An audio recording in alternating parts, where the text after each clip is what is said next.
Kicho boigo hegemie kwamiriria serikali nigo yaburia abakenya gutugutera aro muswada bw'ekibesa ekiagera nigo rengete gukura omwananchi nanya nabo nigo baeneke buna omurai wense Dr. William Ruto kibara bereka gosio ati kibwati budget ase baeneke akomwaka isiko asobo chori obonene buli bosio. Kuna sasa bill wameleta finance bill. Ndugu zangu wabunge, nataka kuwaomba kwa sababu ya gharama ya mafuta. Sisi finance bill hata hatutaangalia, tunaiangusha kwa sababu inaenda kupandisha uchumi, maisha inaenda kuharibika.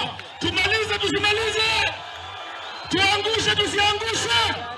Pesa yenye President Ruto amekuwa akitembea akisindua miradi does not have a budget. Muende tupigane hiyo budget ikue. Airport ya Bungoma imekwama.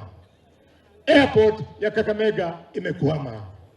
Barabara zote za Kakamega zenye walizindua zimekwama. Za Vihiga zimekwama. Za Busia zimekwama. Za Bungoma zimekwama. That is our work.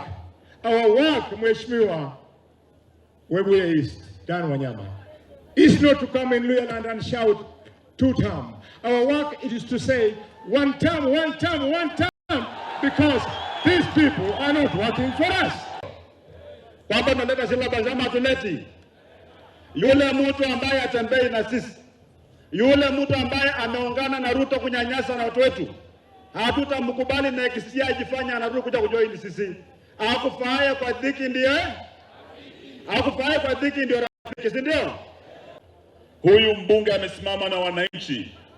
Yeye tuna Wamboka hapa Bungoma ndio umesimama na wananchi kupinga finance bill na ushuru umeongezwa kiholela 2023, 2024, 2025. Vile ushuru unaongezeka Kalasinga, majimbo na wabunge wetu. Finance bill 2026 inakuja tena, msimame na wananchi, mseme no kwa ushuru.